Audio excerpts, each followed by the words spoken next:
C'est bon toi? Bonjour à tous, aujourd'hui je voulais aborder un sujet vital qui se cache souvent dans le silence, le monoxyde de carbone. C'est un gaz insidieux, sans odeur ni couleur, qui cause chaque année une centaine de décès en France et intoxique près de 3000 personnes. La tempête Ciarán en novembre 2023 a tragiquement mis en lumière la dangerosité de certaines pratiques dans nos foyers.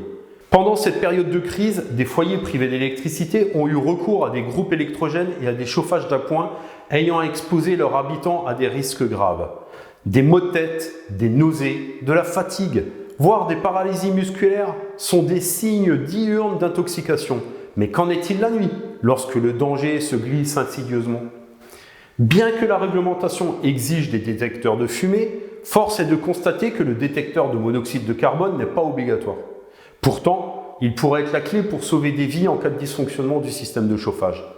Un détecteur bien positionné entre 1 et 3 mètres de la source potentielle, à plus d'1,50 m du sol, peut faire la différence.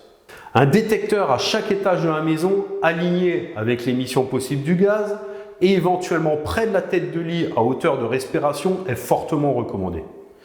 À titre de prévention, faites vérifier annuellement vos appareils de chauffage par un professionnel qualifié, plombier, chauffagiste, surtout s'ils fonctionnent au pétrole, bois, gaz ou charbon.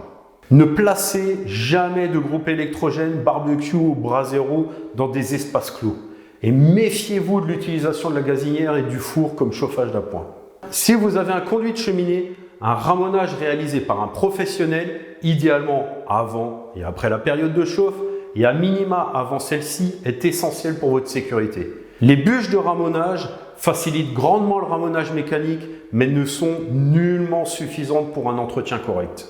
Assurez-vous d'aérer votre maison pendant au moins 10 minutes chaque jour, même par temps froid, et permettez la ventilation naturelle, notamment à travers les grilles d'aération qui ne doivent pas être obstruées.